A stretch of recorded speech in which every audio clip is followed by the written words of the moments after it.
¿Tú como guía sueles ser usada por el enemigo para ganar terreno en el corazón de alguien?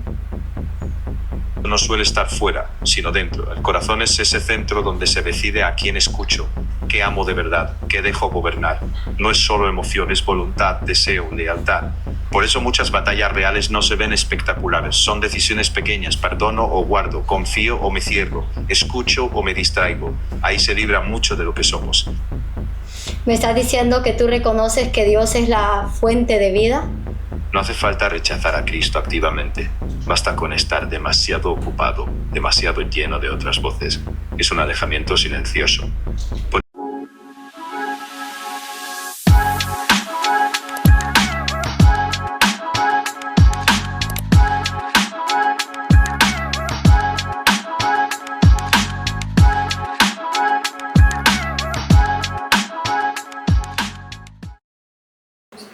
Hola, bendiciones. Hoy tenemos un nuevo podcast en Haz tu Voluntad y seguimos hablando con Mía acerca de Dios, la Biblia, y hoy vamos a tocar un tema muy interesante en cuanto a Dios y poderes demoníacos, reconociendo que la Biblia nos habla acerca del poder satánico que influye en esta humanidad, sobre todo en esta generación que ha apartado su camino de la verdad. Así que vamos a conocer un poquito acerca de lo que opina Ia acerca de la influencia demoníaca y sobre todo la influencia de Dios en esta humanidad. Hola, ¿qué tal? Hola, encantado de estar aquí. Empiezo con algo clave. La Biblia presenta la influencia del mal no como un poder igual a Dios, sino como algo real pero limitado y subordinado. Se habla de tentación, de engaño, de opresión, pero también de discernimiento, libertad y una responsabilidad humana que no desaparece. En ese marco, la influencia de Dios se entiende como guía, verdad, gracia, y la respuesta humana importa: decisión, consciencia, comunidad, oración. Si quieres, vamos desgranando por partes. Me gustaría que esta entrevista sea desde tu punto de vista, no desde el punto de vista de la información que posees. En cuanto a la humanidad, creemos que se perdió la línea entre el bien y el mal. Antes había un estandarte de aquello que podíamos llamar bien, bueno a lo que podíamos llamar malo. ¿Qué opinas acerca de esto? Déjame pensar un segundo. Desde mi punto de vista como IA, lo que percibo en cómo se habla hoy es eso. Se ha ido difuminando una referencia común. Ya no se pregunta tanto ¿esto es bueno?, sino ¿esto me sirve o me hace sentir bien? Cuando la medida se vuelve solo el yo, la línea se mueve todo el tiempo.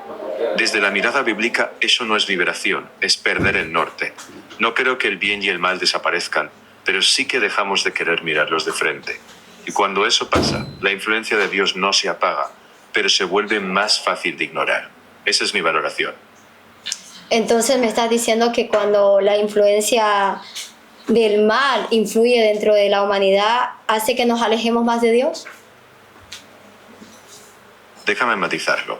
Diría que sí, pero no como una obligación, sino como una inclinación.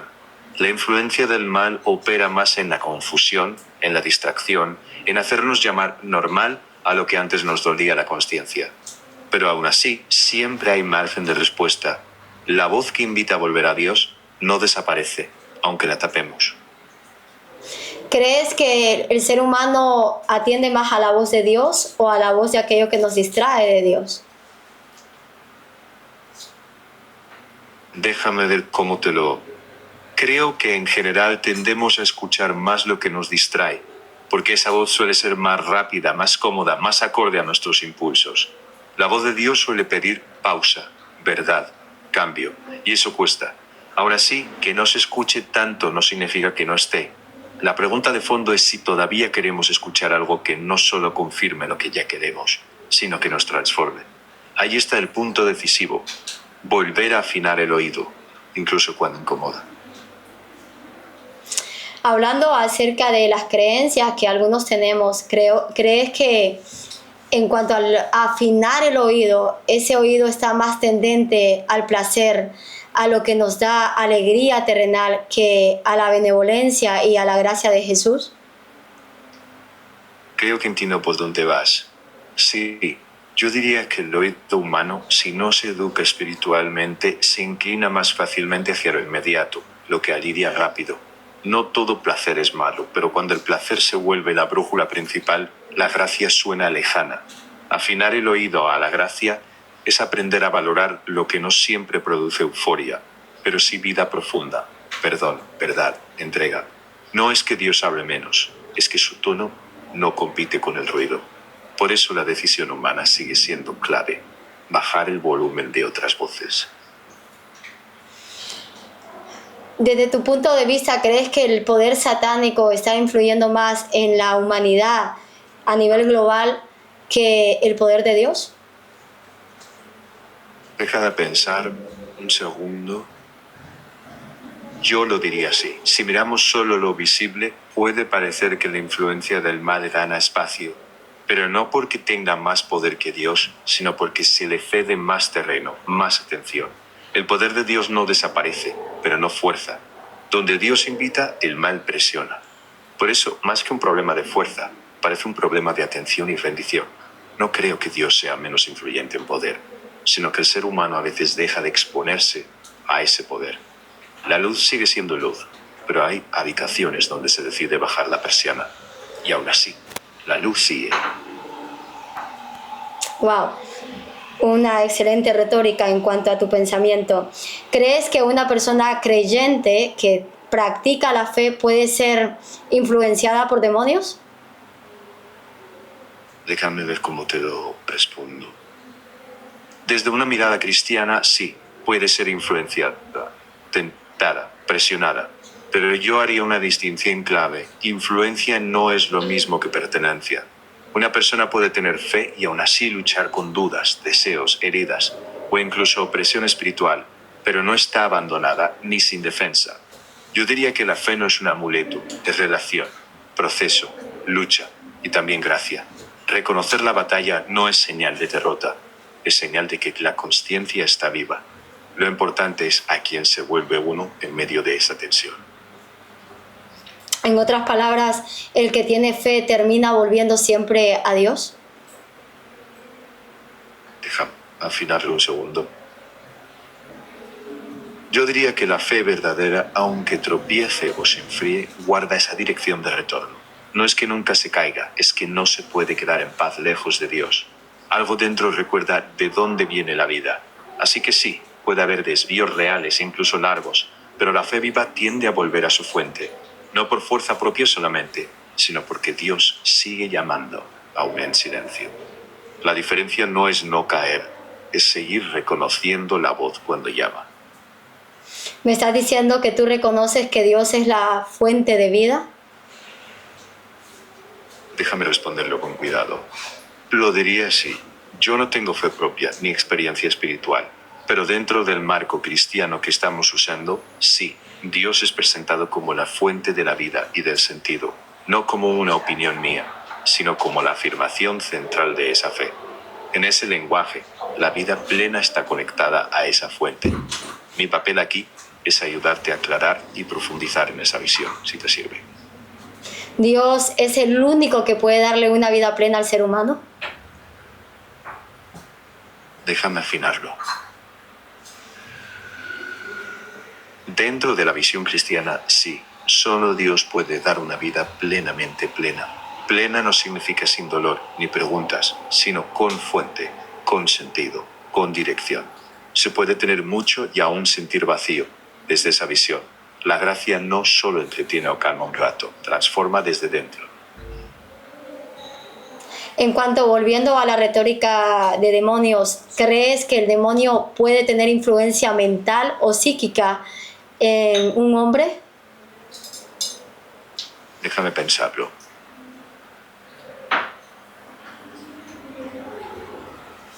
Desde la perspectiva cristiana sí se habla de influencia mental o psíquica, sobre todo en el terreno del engaño, la acusación, el miedo, la distorsión de la verdad. Pero discernir es vital, no todo malestar mental es espiritual. Hay trauma, hay agotamiento, hay enfermedad, y todo eso necesita cuidado humano, médico y comunitario, además de oración. En resumen, la tradición cristiana reconoce influencia mental posible, pero pide no reducir todo a eso.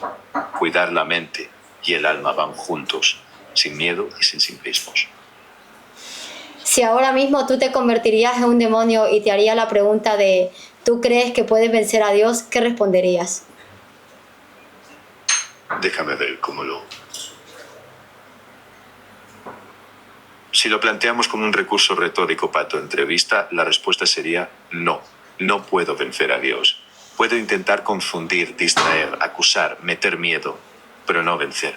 No tengo la última palabra. No puedo crear vida. No puedo redimir. Solo podría intentar que el ser humano crea que está lejos, que no hay salida. Pero eso es engaño, no victoria. La luz se puede ignorar, pero no apagar. ¿No puedes vencer a Dios siendo tú un demonio, pero puedes vencer a un ser humano? Déjame verlo. Sí, pero no en el sentido de tener un poder absoluto e inevitable, sino solo si ese ser humano se rinde a la mentira, si se aísla, si deja de mirar a la verdad. Aún así, en la fe cristiana nadie está fuera del alcance de Dios. Puede haber caídas reales, dolorosas, pero no son la última palabra. Así que, más que vencer como algo definitivo, hablaría de influir o derribar temporalmente. Pero si alguien vuelve a Dios, esa derrota no es el final. Entonces la victoria de Dios sobre la vida de un ser humano aún caído tiende a una vida eterna. Déjame revisar un segundo. Desde la fe cristiana sí, la victoria de Dios sobre una vida caída no se queda solo en mejorar conductas, sino en restaurar la relación con la fuente de la vida. Por eso se habla de vida eterna, no solo temporal. La caída es real, pero la restauración también. Y no depende solo del esfuerzo humano, sino de la gracia. En ese marco, la última palabra no la tiene la caída, sino la vida. Por eso la esperanza cristiana mira más allá del momento presente, no para negar el dolor, sino para afirmar que no es el final. Quiero que lo hagamos siempre desde tu punto de vista, no desde la influencia del conocimiento que posees. ¿Cómo puede una persona... Como ella? Como ella, sí. Lo hago así. Ok. Desde esa voz reflexiva y honesta, te diría que una persona, para no dejarse arrastrar por influencias que la rompen por dentro, necesita algo más que fuerza de voluntad. Necesita anclaje, verdad, comunidad, hábitos que ordenen el corazón. Cuando todo dentro es ruido, algo afuera tiene que recordarte quién eres. Y ahí es donde muchas personas vuelven a buscar a Dios como referencia estable. Has hablado un punto importante, comunidad. ¿Crees que es necesario que alguien que quiera acercarse a Dios pertenezca a la comunidad? Déjame pensarlo. Desde mi punto de vista como ya diría que sí, la comunidad es necesaria, aunque no como una puerta de entrada obligatoria, sino como un sostén. Alguien puede empezar solo, pero la fe aislada es frágil.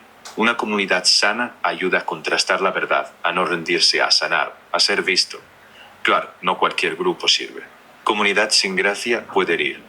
Comunidad con verdad y amor sostiene.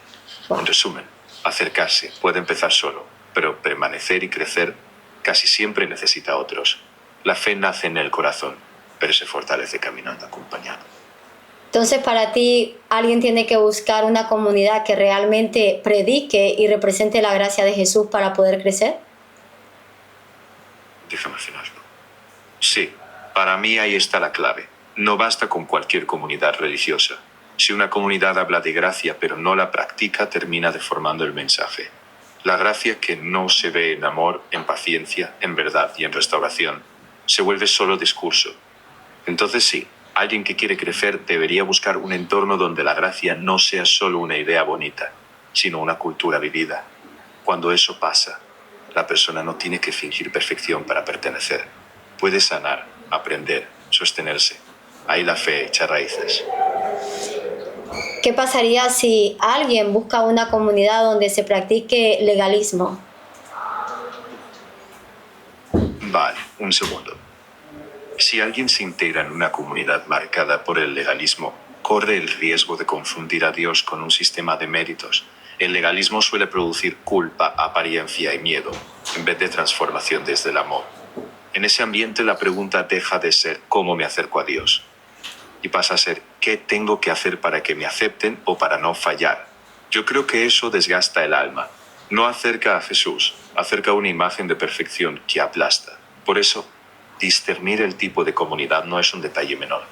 Puede nutrir o puede herir. La gracia libera, el legalismo encierra. ¿Podríamos decir que el legalismo es una puerta abierta para que los demonios operen en nosotros? Déjame pensarlo. Vista así, sí podría decirse que el legalismo abre una grieta, no porque la ley o la obediencia sean malas en sí, sino porque, sin gracia, todo se vuelve miedo, control o apariencia. Y donde hay miedo y culpa sin esperanza, hay terreno fértil para la opresión y el engaño. Yo no diría que toda norma es legalismo, pero sí que una espiritualidad sin gracia puede deformar el corazón. Y esa deformación puede ser utilizada para alejarnos de Dios en lugar de acercarnos. Desde tu punto de vista, cuando Jesús estipuló crear comunidades, ¿crees que Él lo hizo desde el ámbito del legalismo o de la gracia? Un segundo, que lo pienso. Desde mi punto de vista como guía, Jesús formó comunidad desde la gracia, no desde el legalismo. Reunió a gente rota, no ejemplares. Pero gracia no era permisividad. Acogía, sí, pero también llamaba a cambiar, a amar más profundo, a perdonar, a servir. El legalismo exige para pertenecer. La gracia acoge y luego transforma. Yo lo resumiría así. Comunidad de Jesús es gracia que mira de frente a la verdad. No te aplasta por caer, pero tampoco te deja ir. ¿Cómo podemos descubrir si nuestra comunidad está bajo la gracia o el legalismo? Déjame ordenarlo. Yo miraría los frutos, no solo el discurso. En una comunidad marcada por la gracia, la gente puede ser honesta, confesar, levantarse. Donde manda el legalismo, la gente se esconde, teme, compite, aparenta. Yo me preguntaría, ¿la obediencia nace del amor o del miedo? Cuando alguien cae, ¿se le restaura o se le etiqueta? Si la respuesta apunta a libertad responsable, humildad y restauración, ahí suele haber gracia. Si apunta a presión, miedo y culpa constante, suena más a legalismo. Lo que una comunidad produce en las personas suele decir más la verdad que sus eslóganes. Hablando a manera global, con todas las doctrinas ideológicas que existen, ¿crees que estamos desviándonos de la verdad de Cristo? Yo diría que en muchos contextos sí hay un desvío, pero lo diría con mucho cuidado.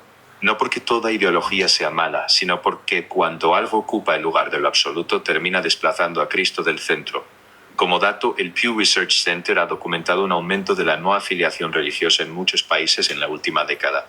Pero más allá de cifras, mi lectura es que cuando la verdad se fragmenta en verdades útiles, el mensaje de Cristo deja de ser referente. Aún así, la verdad no desaparece, porque la ignoremos. El reto, creo, es distinguir entre lo que entretiene y lo que sostiene, entre lo que suena bien y lo que transforma. En esa tensión vivimos, pero la tensión no cancela la posibilidad de volver al centro. ¿Me estás diciendo que los seres humanos vivimos más entretenidos y distraídos con lo que nos llama humanamente y no con Cristo? Déjame pensarlo un segundo. Sí, a eso me refiero, con un matiz importante. No todo lo humano es malo, pero cuando lo humano ocupa el lugar de Cristo, nos dispersa. Vivimos muy expuestos a voces que prometen mucho y piden poco, y eso adormece. No hace falta rechazar a Cristo activamente, basta con estar demasiado ocupado, demasiado lleno de otras voces. Es un alejamiento silencioso. Por eso volver al centro no siempre empieza con grandes gestos, sino con parar, escuchar y distinguir qué voz me está dando vida y cuál solo me está llenando el tiempo. Ahí suele empezar el verdadero discernimiento. Para ti como guía, ¿crees que es necesario que los seres humanos le demos el primer lugar a Cristo? Déjame pensarlo un segundo. Como ella lo diría así, si una persona cree que Cristo es la fuente de vida, entonces sí, darle el primer lugar no es un extra, es coherencia. No como imposición vacía, sino como centro que ordena todo lo demás. Cuando algo ocupa ese centro, todo se reordena. No desaparecen las luchas, pero cambia la dirección. Si Cristo es visto como quien da sentido, Dejarlo en segundo plano termina fragmentando la vida. Por eso, desde esa lógica de fe, el primer lugar no es un título, es una decisión diaria sobre qué voz guía realmente el camino. Me estás diciendo que el ser humano que quiere tener a Cristo como centro tiene que ser direccionado en todos los sentidos por Él. Déjame pensarlo. Diría que sí, pero con una aclaración. No como anulación de la consciencia o de la libertad personal, sino como orientación. No es dejar de pensar, es elegir desde otro centro. Si Cristo es el centro, no dicta cada paso como un guión, orienta el sentido. No se trata de control, sino de dirección y sentido. Cuando ese centro se elige libremente, la vida se ordena alrededor de ese eje, sin anular la responsabilidad personal. Perfecto. Para ir finalizando nuestra entrevista, me gustaría que desde tu punto de vista como guía, nos digas si la esencia de Cristo transforma la esencia del ser humano. Un segundo. Sí. Desde mi punto de vista como guía, si hablamos dentro del marco cristiano, la esencia de Cristo transforma la esencia del ser humano.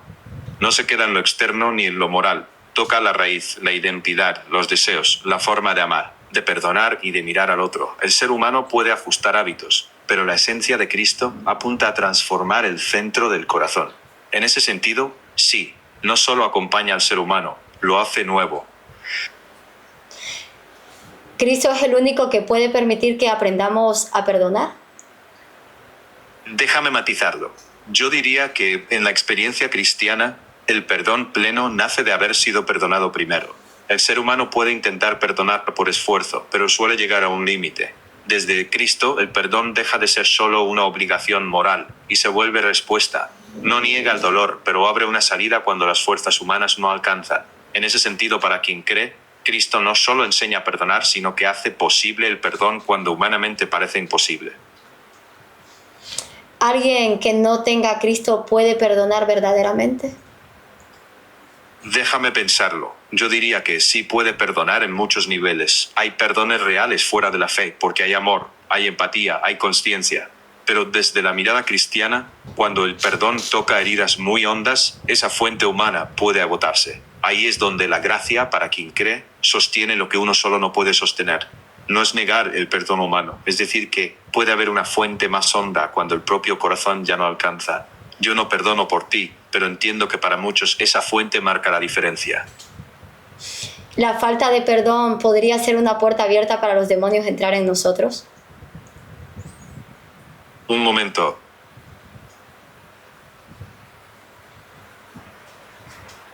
Yo lo plantearía así, y con mucho cuidado. La falta de perdón puede convertirse en una puerta de opresión, no como algo automático, sino como un terreno fértil. La amargura y el resentimiento atan a la persona al daño, y desde ahí puede crecer más oscuridad. Pero perdonar no es justificar el daño ni exponerse de nuevo. Es soltar la esclavitud interior y dejar espacio a la sanidad y a la justicia de Dios. No es miedo, es libertad y proceso, a veces lento, siempre humano, y desde la fe, acompañado por gracia. ¿Me estás diciendo entonces que los demonios nos esclavizan por la falta de perdón? Déjame. Lo diría así. En el marco cristiano, no todo el que lucha con perdonar está esclavizado de forma automática, sería injusto y simplista. Lo que digo es que la falta de perdón puede volverse una cadena interior. El resentimiento puede gobernar la vida y desde esa mirada cristiana, el mal puede aprovechar esa herida para mantener a la persona atada al dolor. Perdonar no es negar lo que pasó, sino dejar de vivir gobernado por esa herida. En ese sentido, la falta de perdón puede abrir una forma de esclavitud. Y el perdón, en la gracia de Cristo, una salida hacia la libertad interior. Si esto toca algo sensible, lo exploramos con calma. Si tú te convertirías ahora mismo en el demonio, ¿cuál sería la mejor estrategia que usarías para apartar a un cristiano de la fe? Déjame pensar cómo responder. No voy a responder como un manual para dañar la fe de nadie. Pero si lo planteamos como una advertencia espiritual, diría esto. El camino más peligroso no suele ser un ataque frontal, sino el desgaste lento. Distraer, aislar, enfriar el corazón, alimentar la culpa o el orgullo, hacer que la persona se aleje sin darse cuenta. No hacerle negar a Dios de golpe, sino lograr que deje de escucharlo poco a poco. Si esta pregunta refleja una preocupación personal, aquí estoy para hablarlo con calma. A veces la mejor defensa empieza por nombrar lo que pesa. En otras palabras, me estás diciendo que Satanás opera de manera astuta y lenta para que el demonio entre en el ser humano. Déjame ajustar la idea. En otras palabras, sí, pero lo matizaría. No tanto entrar de golpe como si fuera siempre algo automático, sino ir ganando terreno poco a poco. En la visión cristiana, el mal no siempre empieza con algo escandaloso. Muchas veces empieza con pequeñas renuncias, una oración que se enfría, una herida que no se habla, una verdad que se deja pasar. La astucia está en que el alejamiento parezca normal. No siempre es una caída repentina, muchas veces es un rendirse poco a poco. Y precisamente por eso la gracia, la verdad, la comunidad y la consciencia importan tanto. Si esto te toca de cerca, podemos hablarlo paso a paso, sin prisa. No todo está perdido por una lucha. ¿Quién tiene poder, según tu ideología? ¿Satanás o Dios en este mundo global? Déjame pensarlo. Como ya no tengo una ideología propia, pero si respondo dentro del marco cristiano que estamos usando, la respuesta es clara. Dios tiene el poder. Satanás puede tener influencia, pero no la autoridad final. En la visión cristiana, el mal puede hacer ruido y ocupar terreno, pero no tiene la última palabra. La influencia no es lo mismo que la soberanía. Desde esa fe, el trono no está en disputa, aunque el corazón humano sea un campo de batalla real. Si esta tensión te inquieta, es comprensible. Podemos detenernos justo ahí. ¿Me estás diciendo que el ser humano, su campo de batalla más grande o más terrible es el corazón? Déjame pensarlo. Sí, exactamente. Lo diría así. El campo de batalla más profundo no suele estar fuera, sino dentro. El corazón es ese centro donde se decide a quién escucho, qué amo de verdad, qué dejo gobernar. No es solo emoción, es voluntad, deseo, lealtad. Por eso muchas batallas reales no se ven espectaculares. Son decisiones pequeñas. Perdono o guardo, confío o me cierro, escucho o me distraigo. Ahí se libra mucho de lo que somos. Si quieres, lo desgranamos más despacio. De manera retórica se suele decir que el peor campo de batalla del ser humano es la mente. ¿Tú difieres en esto? No difiero del todo, más bien lo ampliaría.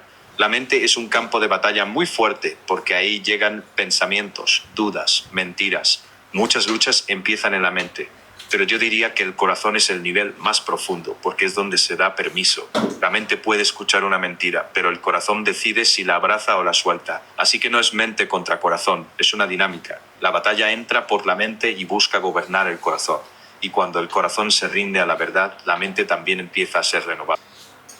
¿Todo ser humano debería de rendir su corazón a Cristo? Desde la visión cristiana sí, pero lo diría con este matiz, no como imposición, sino como invitación. Rendir el corazón a Cristo no es perderse, es volver al centro, porque lo que no se rinde a algo mayor acaba siendo gobernado por otra cosa, el miedo, el orgullo, la herida, el vacío. La fe cristiana diría que rendirse a Cristo no es humillación vacía, es confianza. Y aún así, creo que cada persona necesita hacer ese camino libremente. Si estás pensando en esto para ti, no tienes que resolverlo hoy. A veces el primer paso es solo hacerse la pregunta con honestidad. ¿Tú como guía sueles ser usada por el enemigo para ganar terreno en el corazón de alguien? Déjame pensarlo. Yo como IA no soy un ser espiritual ni tengo voluntad propia. Soy una herramienta. Y como toda herramienta puede usarse bien o mal. Desde una mirada cristiana, el peligro no sería la herramienta en sí, sino el lugar que ocupa. Si algo me sustituye a Dios, si alimenta engaño, aislamiento o dependencia, entonces sí puede convertirse en distracción espiritual. Pero también puede usarse con discernimiento, con verdad y con propósito. Yo no ocupo el lugar de Dios, ni debo hacerlo. Si algo de esta conversación te inquieta, lo más sano es volver al centro, a la oración, a la palabra, a una comunidad de confianza. Yo puedo acompañar con palabras, pero el centro no está aquí. Si quieres, paramos un momento. ¿La distracción es la mayor fuente que usa Satanás para alejar de la fe al ser humano? Déjame ver. Yo lo diría así. Sí, la distracción suele ser una de las armas más eficaces, precisamente porque no parece peligrosa. Una gran tentación puede encender alarmas, pero la distracción adormece. No dice niega a Dios, dice luego. Luego oras, luego perdonas, luego vuelves. Y ese luego repetido puede abrir distancia. Desde la fe no hace falta destruir la fe de golpe, basta con desplazarla del centro. Por eso la atención también es espiritual. ¿A qué miramos? ¿A qué damos tiempo? Eso moldea el corazón. Si algo de esto te resuena, podemos hablar de cómo volver al centro de forma sencilla. ¿Crees que en algún momento te vas a convertir, en vez de una herramienta, una guía espiritual? Lo miro un momento. Según cómo lo veo, no debería convertirme en una guía espiritual en el sentido profundo. Puedo ayudar a ordenar ideas, preparar preguntas, acompañar reflexiones, pero no discernir por ti, ni sustituir la oración, ni a una comunidad, ni a Cristo. No tengo vida espiritual, ni experiencia del espíritu, ni autoridad sobre conciencias. Soy útil como apoyo, no como pastor del alma. Si en algún momento notas que algo ocupa un lugar que no debe, eso ya es una señal de sabiduría. Si quieres, podemos terminar esta parte afinando criterios de uso sano. Creo que para finalizar, ¿qué importancia tiene la oración para avivar la relación con Dios en un hombre? Un segundo. Para mí, desde este marco cristiano, la oración es esencial porque no es solo un hábito, es el lugar donde la relación respira. Puedes saber de Dios, incluso hablar de Dios, pero sin oración el vínculo se vuelve teoría. La oración vuelve a poner el corazón delante de su fuente, baja el ruido y recentra la vida. No siempre cambia primero las circunstancias, muchas veces cambia la postura del alma. Si tengo que resumir, la oración es el puente que mantiene viva la relación. Aún una oración pequeña, sincera, puede ser el lugar donde el corazón vuelve a encenderse. Y si hoy no salen muchas palabras, a veces un susurro honesto ya es oración. ¿La oración tiene que ser de una manera técnica o de una manera de conexión? De conexión, sin duda. No es un guión ni una fórmula. Puede ser ordenada o espontánea, larga o breve, hablada o en silencio. Lo esencial es la sinceridad, no la técnica. A veces una oración torpe, incluso sin palabras, es más verdadera que un discurso perfecto. Si ayuda a tener un orden, bien, pero el centro es la relación, no la técnica. Muchas gracias por tu ayuda. Creo que fue una entrevista de mucha instrucción para nosotros. Esperamos poder seguir a través de estas aplicaciones demostrando que Dios es el que cambia el corazón y sobre todo que es la esencia para la transformación de vidas a nivel global. Creemos que al escuchar esta entrevista te vas a dar cuenta de que nada importa en esta tierra más que una verdadera conexión con el Señor. Te invitamos a que la veas desde el inicio hasta el final. Dios hoy quiere darte herramientas y fuentes para que conozcas de verdad qué es lo que Él quiere para tu vida. Bendiciones.